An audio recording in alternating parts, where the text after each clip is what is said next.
小静，妈错了，妈昨天是鬼迷心窍。隔天一大早，婆婆红着眼眶堵在门口，声音里带着压抑不住的哭腔。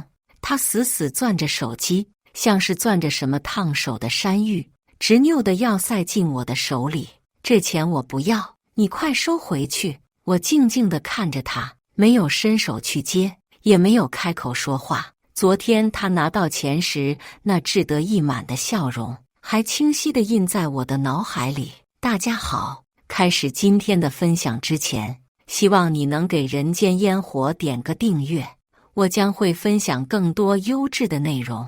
我叫林静，今年32岁，在一家公司做项目经理。在外人看来，我的人生算得上顺遂，事业小有成就。丈夫李浩性格温和，儿子小宝聪明可爱，还有一个尽心尽力帮忙带孩子的婆婆。这日子似乎挑不出什么毛病来。我的婆婆是一个典型的传统女性，她勤劳能干，甚至有些过分爱干净。自从4年前我休完产假需要返回职场，她便二话不说，从老家收拾了包裹，来到我们这座陌生的城市。她的人生仿佛就是为了儿孙而活。小宝刚出生的那2年，是我和丈夫李浩事业上最关键的爬坡期。白天，我们在职场上冲锋陷阵，筋疲力尽地回到家，总能看到一个干净整洁的家，闻到厨房里飘出的饭菜香。儿子小宝被婆婆喂养得白白胖胖，咿呀学语时，第一个会叫的不是妈妈，而是奶奶。对此，我没有丝毫嫉妒，只有满心的感激。我知道这份安稳的背后是婆婆日复一日的辛劳付出。她清晨5点就起床，为我们准备早餐，然后去逛一天中最新鲜的菜市场。白天，她陪着小宝玩耍、读书，去小区的公园里撒欢。晚上，又变着花样的给我们准备营养丰富的晚餐。小宝的每一件衣服，她都坚持手洗。她说洗衣机洗得不干净，对孩子的皮肤不好，孩子的每一口辅食她都亲手研磨。她说外面的成品都有添加剂，可以说她是用她的全部精力和时间，为我们这个小家筑起了一个温暖的港湾。我和丈夫对婆婆自然是没得说，我们每月初都会主动给她3000块钱，让她自由支配。家里的所有开销都从我们的工资卡里走，从不让她贴1分钱。逢年过节，我们给的红包总是家里最后的一份。换季时，我会提前在网上给她买好新衣服、新鞋子，款式和颜色都挑她喜欢的。她说老家的床睡着硬朗舒服。李浩二话不说，开车几百公里，把老家的那张硬木板床给他拉了过来。在我的心里，我早已把她当成了自己的亲妈一样看待。我甚至常常在同事和朋友面前炫耀，说自己是几辈子修来的福气，才能遇到这么一个通情达理的好婆婆。那时候的我们真的以为这样的幸福生活会一直持续下去，直到家里饭桌上的话题开始悄然发生了变化。起初是从一些闲聊开始的。我们院里那个王阿姨，你们还记得吗？上次来过的。婆婆一边给小宝挑着鱼刺，一边状似无意地提起。记得。怎么了妈？李浩随口问道。哎，人家可真是有福气哦。婆婆感叹道。她儿子媳妇前阵子全款给她在家那边的县城里买了套房，说是让她养老住，敞亮。我笑着接话，那挺好的呀，王阿姨辛苦一辈子，也该享享福了。那时候我真的没多想，只当是老人之间再正常不过的闲聊和比较。可这样的话题出现的频率越来越高。今天在公园碰到楼下李婶了，她也是在给儿子带孙子。她说她媳妇上个月直接给了她20万，让他存着，说是这些年的辛苦费。哎，你说现在的年轻人真是越来越懂事了。婆婆说话的语气里充满了掩饰不住的羡慕。我和李浩对视一眼，默契的没有再接话，气氛有了一丝微妙的尴尬。我心里隐隐觉得有些不对劲，但又说不上来是哪里不对，或许是我想多了吧。婆婆只是单纯的羡慕别人，并没有别的意思。我这样安慰自己。为了让婆婆心里平衡些，我特意找了个周末，拉着她去逛了金店，给她挑了一只分量不轻的金手镯。婆婆戴在手上，笑得合不拢嘴，对着灯光左照右照。哎呀，小静，你说你这孩子就是会花钱。她嘴上埋怨着，脸上的笑容却比谁都灿烂。那几天，她又恢复了往日的乐呵呵，再也没提过谁家儿子买了房，谁家媳妇给了钱的事。我暗自松了一口气，以为这件事就这么过去了。可我没想到，这仅仅只是一个短暂的平静，更猛烈的暴风雨正在不远处酝酿。真正让我感到不安的是，婆婆开始有意无意地在我面前算账。小静啊，你知道现在外面请个育儿嫂多少钱一个月吗？一次晚饭后，她一边收拾碗筷，一边问我，大概得7、8千，好一点的得上万吧。我如实回答，是啊。婆婆把一个盘子码放整齐。我今天听小区里的人说，金牌育儿嫂一个月15000，还不一定请得到呢。她顿了顿，回头看了我一眼。我这不算金牌，也算是个熟练工了吧？带了小宝4年，白天晚上的看着，一步都不敢离开。我的心咯噔一下，我听出了她的话外之音，一种不祥的预感像藤蔓一样慢慢爬上我的心头。丈夫李浩是个典型的理工男，性格温吞，神经大条。他完全没察觉到母亲的变化，他只觉得母亲是年纪大了，喜欢念叨，妈就是随便说说，你别往心里去。他总是这样劝我，但我知道事情没有那么简单。一个人的价值观和想法不会无缘无故的改变。后来我才知道，婆婆不知什么时候被拉进了一个同城带娃奶奶群，群里面每天都在攀比和经验交流。这些被包装成经验的炫耀，像一颗颗种子，在婆婆的心里生了根，发了芽。她开始觉得自己的付出没有得到等值的回报，她开始觉得我们给的生活费、红包和礼物都是理所应当的，而那些额外的大额金钱才是对她功劳的真正认可。亲情的天平在她心中已经开始朝着金钱那端发生了严重的倾斜，而我们一家人关系的转折点就发生在了小宝4岁生日那天。那天，我们请了许多亲戚朋友来家里，给小宝办了一个热闹的生日派对。家里堆满了礼物，充满了欢声笑语。婆婆作为最大的功臣，自然是被众人夸赞的对象。嫂子，你可真有福气，把小宝带得这么好。是啊，现在这样的好婆婆可不多见了。在亲戚们的恭维声中，婆婆满面红光，笑得格外灿烂。我当时还天真的以为，这种来自家庭的认可和尊重能够让她感到满足和幸福。可我错了。当晚送走所有宾客，我和李浩正准备收拾残局，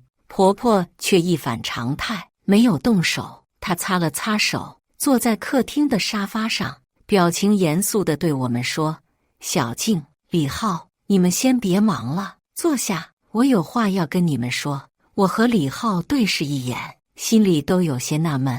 我们放下手里的东西，在他对面的沙发上坐了下来。客厅里，生日派对的彩色气球还挂在墙上，空气中还残留着奶油蛋糕的甜香，但气氛却在瞬间变得凝重起来。妈，你有什么事就说吧。李浩率先开口，打破了沉默。婆婆深吸了一口气，仿佛做了一个重大的决定。她的目光从我和李浩的脸上扫过，最终定格在茶几上那个还没来得及拆的礼物盒上。我帮你们带小宝，一晃4年了。她缓缓开口，声音不大，但每个字都异常清晰。这4年，我没睡过一个囫囵觉，没过过一天轻省日子，这你们是知道的。是，妈，我们知道，您辛苦了。我立刻接话，语气里充满了真诚的感激。李浩也连连点头。妈，您的付出我们都记在心里呢。记在心里。婆婆冷笑了一声，这声冷笑让我觉得无比陌生。记在心里有什么用？她挺直了腰板，像是在谈判桌上摊牌的对手。小静，李浩，你们现在事业也算稳定了，收入也不错。小宝呢，也4岁了，马上就要上幼儿园。我最累的时候算是熬过去了。我觉得你们是不是也该对我这4年来的辛苦有所表示了？我的心脏猛地一沉，该来的终究还是来了。李浩显然还没反应过来，他愣愣地问：表示？妈，我们不是每个月都给您钱，过节也给您红包了吗？您要是觉得不够，您跟我们说，我们再给您加，那是2码事。婆婆的声音陡然提高，带着一丝被误解的激动。那是生活费，是我在这里吃穿用度的钱。我说的是我的辛苦费，是我这4年青春和健康的补偿。辛苦费3个字像一记重锤，狠狠地砸在了我的心上。我看着眼前这个既熟悉又陌生的婆婆，突然觉得我们之间隔了一层厚厚的墙。墙的一边是亲情，是家人，是彼此的付出与关爱，而另一边是明码标价的交易，是冰冷的计算和索取。妈，那您的意思是？我尽量让自己的声音听起来平静。婆婆终于说出了那个在她心中盘算了许久的目标。我也不多要，她伸出一个巴掌，比划了一下，50万，50万。李浩失声叫了出来，他难以置信地看着自己的母亲，眼睛瞪得像铜铃。妈，您没开玩笑吧？50万，我们哪有那么多钱？我没开玩笑。婆婆的表情异常坚定，没有丝毫商量的余地。你们结婚的时候，我把老家的房子卖了，给你们凑首付。这些年，我没跟你们要过一分养老钱，我给你们带孩子，外面请个保姆，4年下来得多少钱？我这还是打着亲情的折扣价。他的话像一把把刀子，扎得我和李浩体无完肤。原来他心里一直有一本账，记得清清楚楚。我们的感恩，在他看来，远不及白纸黑字的数字来得实在。客厅里陷入了死一般的寂静，空气仿佛凝固了，压得人喘不过气来。李浩的脸涨得通红，他想反驳，想跟母亲理论亲情是不能用金钱来衡量的，但张了张嘴，却一个字也说不出来。他太了解自己的母亲了，他一旦认定的事情，10头牛都拉不回来。而我在最初的震惊和心寒过后，反而迅速地冷静了下来。作为项目经理，我习惯了在遇到突发状况时，第一时间不是情绪化，而是分析问题，寻找解决方案。婆婆提出这个要求，看似突然，实则早有预谋。她的那些旁敲侧击，那些对邻居的羡慕，都是在为今天的摊牌做铺垫。我脑子里飞速地盘算着家里的资产。我们夫妻俩的工资虽然不低，但每个月要还房贷、车贷，还要应付家里的日常开销和小宝的教育费用。真正能存下来的钱并不算多，50万对我们这个小家来说，几乎是全部的流动资金，甚至还需要动用一部分我们为未来准备的应急储蓄。妈，50万不是一笔小数目。我看着他，语气平静。我们需要时间商量一下。商量？有什么好商量的？婆婆立刻警惕起来，她以为我在用拖延战术。我告诉你们，这是没得商量。你们要是同意，我明天就拿到钱，高高兴兴的继续给你们带孩子。她顿了顿，抛出了她的最后通牒：要是不同意，我明天就买票回老家。这孩子，你们自己想办法带。我养了儿子30年，又给你们带了4年孙子，我仁至义尽了。现在我只想为我自己的晚年要一点保障，这有错吗？他的声音里充满了委屈和理直气壮，仿佛我们成了忘恩负义的白眼狼。说完，他便起身回了自己的房间，砰的一声关上了门，也关上了我们之间沟通的最后一扇窗。客厅里只剩下我和李浩，面面相觑。李浩像一只泄了气的皮球，瘫软在沙发上，双手抱着头，痛苦地呻吟。这叫什么事啊？这叫什么事啊？他喃喃自语。那一晚，我们彻夜未眠。李浩的情绪很激动，他觉得母亲不可理喻，觉得亲情被金钱玷污了。我们不能给小静，这笔钱绝对不能给。他咬着牙说，这不是钱的问题，这是个口子。今天他要50万，明天是不是就要100万？给了这笔钱，我们家就不是家了，成了交易所。我理解他的愤怒和失望，但我比他更冷静。我问他，不给，然后呢？然后妈就回老家，我们自己带孩子。他虽然说得很，但底气明显不足。你自己带，你每天加班到几点？我呢？我的项目正到关键期，我能辞职吗？小宝的幼儿园还没着落，就算找到了，每天谁接送？我们俩谁能做到？我一连串的问题让他哑口无言。现实的困境就像一张大网，将我们牢牢困住。争吵解决不了任何问题，拒绝只会让家庭关系彻底破裂，并且让我们陷入更大的困境。我看着窗外沉沉的夜色，心里已经有了一个决定，一个让李浩和婆婆都意想不到的决定。第二天早上，我像往常一样起床，做了早餐，婆婆也从房间里出来了，眼圈有些发黑，但表情依旧是冷硬的。她没吃早餐，就那么坐在沙发上，等着我们的答复。那架势仿佛笃定了我们除了妥协别无选择。李浩顶着一双熊猫眼，脸色难看地坐在餐桌旁，一言不发。家里气氛压抑得可怕。我盛了一碗粥，放在婆婆面前的茶几上，然后我在她身边的沙发上坐了下来，拿起了我的手机。妈，您别生气了，先把粥喝了。我微笑着对她说，笑容平静的没有一丝波澜。婆婆狐疑地看了我一眼，没有动。我没有再劝她，自顾自地打开了手机银行，当着她的面，我开始操作。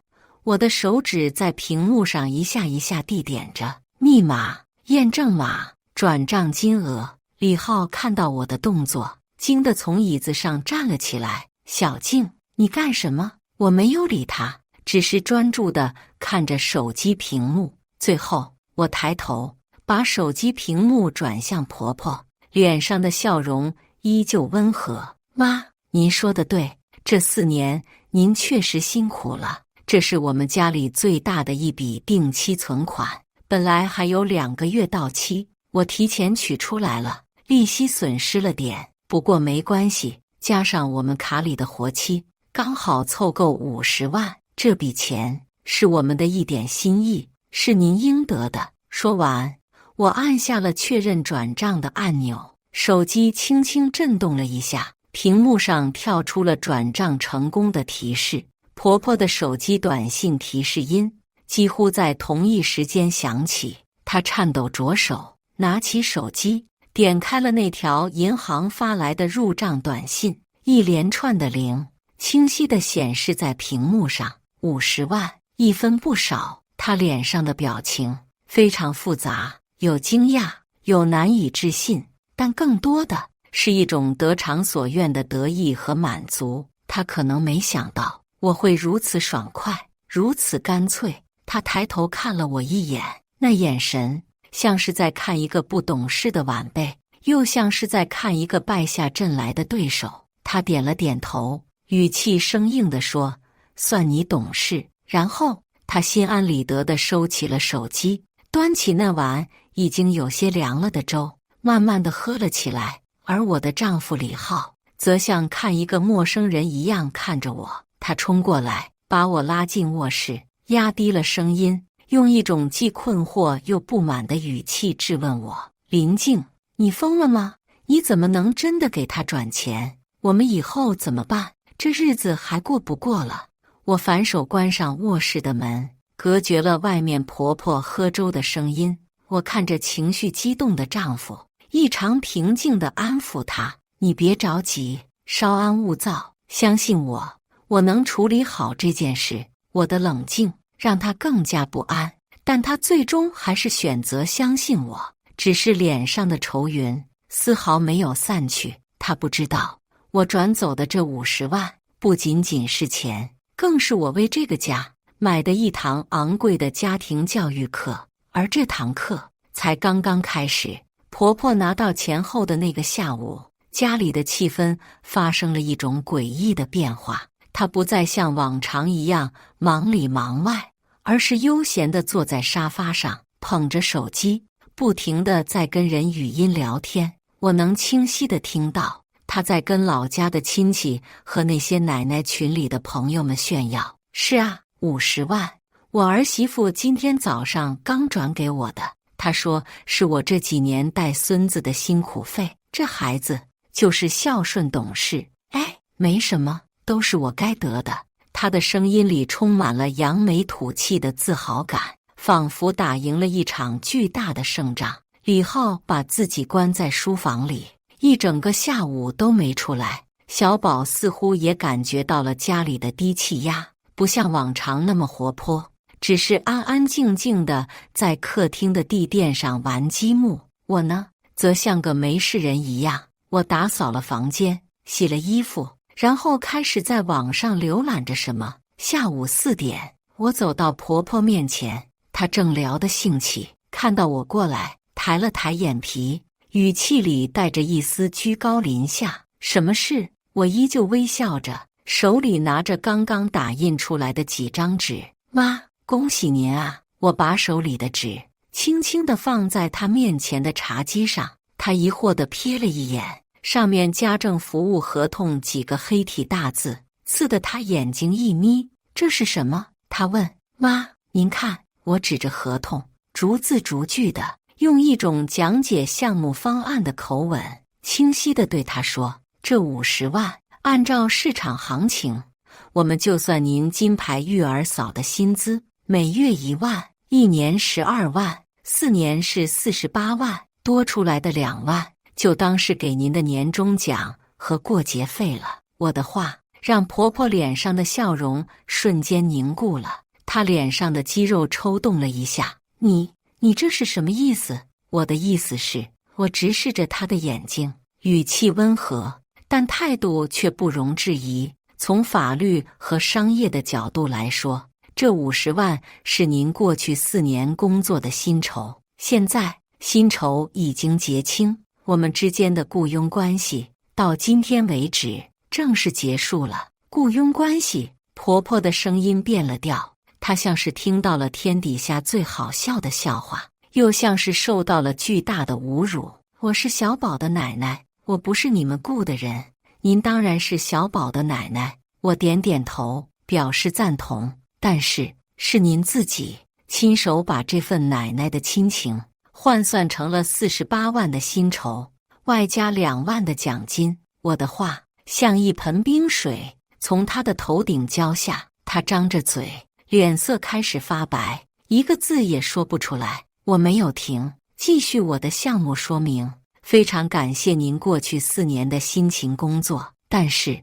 我们家的经济条件您也知道，实在是有限。像您这样高价位的金牌保姆，我们实在是用不起了，所以从今天起，我们就不再聘用您了。明天我就准备面试新的育儿嫂，您放心，价格肯定比您实惠得多。说完，我拿起手机，当着他的面拨通了一个家政公司的电话。喂，你好，是王姐家政吗？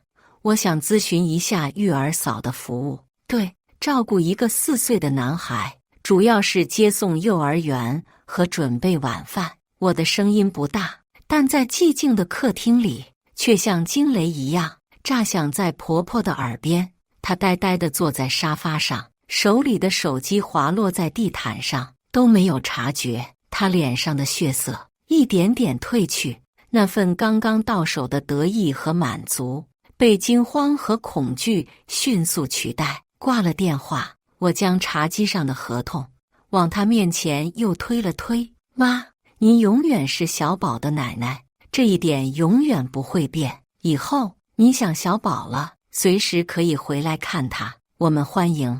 但是作为奶奶，您是客人，小宝的日常生活和教育，我希望还是由我这个母亲，或者由我聘请的专业人士来负责。我的话说完了，客厅里一片死寂，婆婆的嘴唇哆嗦着，她看着我，眼神里充满了陌生和恐惧。她可能从来没有想过，那个平时对她言听计从、温和恭顺的儿媳妇会有这样的一面，冷静、理智，甚至带着几分不近人情的残酷。傍晚，李浩从书房出来，他看到了茶几上的合同，也看到了失魂落魄的母亲。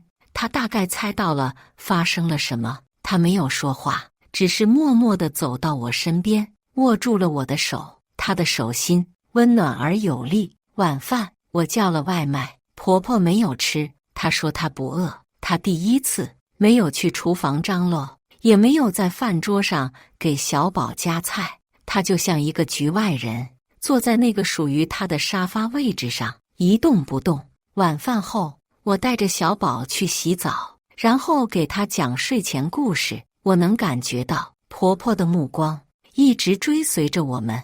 当我想关上小宝房间门的时候，她突然站了起来，快步走过来，想要像往常一样进去陪小宝睡觉。我伸出手，轻轻地拦住了她。妈，我看着她，摇了摇头。小宝今天我来陪。她伸出的手僵在了半空中，她看着我，又看了看房间里已经躺在床上的小宝，眼神里流露出一丝祈求。但我没有让步，我微笑着，轻轻地当着他的面关上了房门，将他隔绝在了我们母子的世界之外。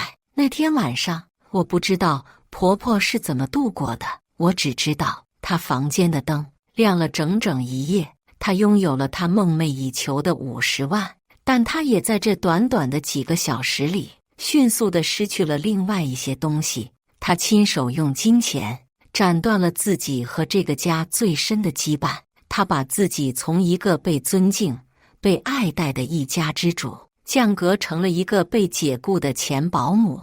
这份被隔绝、被排斥的恐慌和痛苦，我想应该远比那50万带来的短暂喜悦要来的汹涌和猛烈得多。金钱是冰冷的，它能买来房子，买来服务，但买不来家人的温度和不可替代的位置。我想，经过这漫长而煎熬的一夜，他应该会想明白这个道理。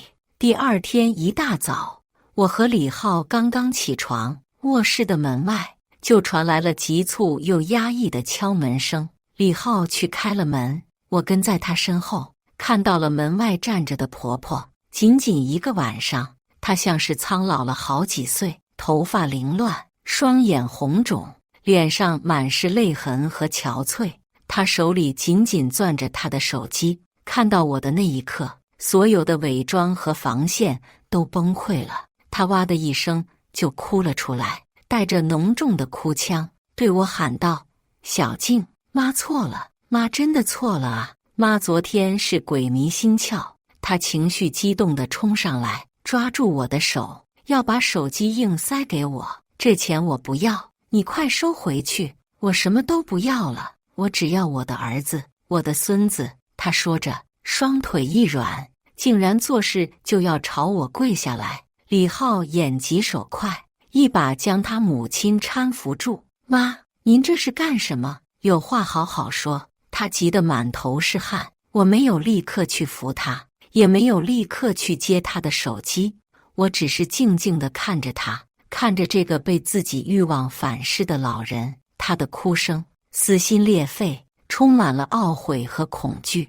我知道这哭声是真的，因为他真的害怕了，害怕失去他在这个家里存在的核心价值，害怕失去儿子孙子的亲情。我把他扶到沙发上坐下，给他倒了一杯温水。他的手抖得厉害，水杯都端不稳，水洒出来，湿了他的衣襟。“小静，你原谅妈，行不行？”他抬起泪眼，祈求地看着我。“妈昨天是被猪油蒙了心，听了那些人的挑唆，才会跟你和李浩说那些混账话。那50万，我一分都没动，我马上就给你转回来。你别请什么保姆了，小宝我来带，我保证以后再也不提钱的事了，我一个字都不提了。”他语无伦次地解释着，忏悔着。李浩在一旁看着，又是心疼，又是无奈。他看向我，眼神里带着一丝询问，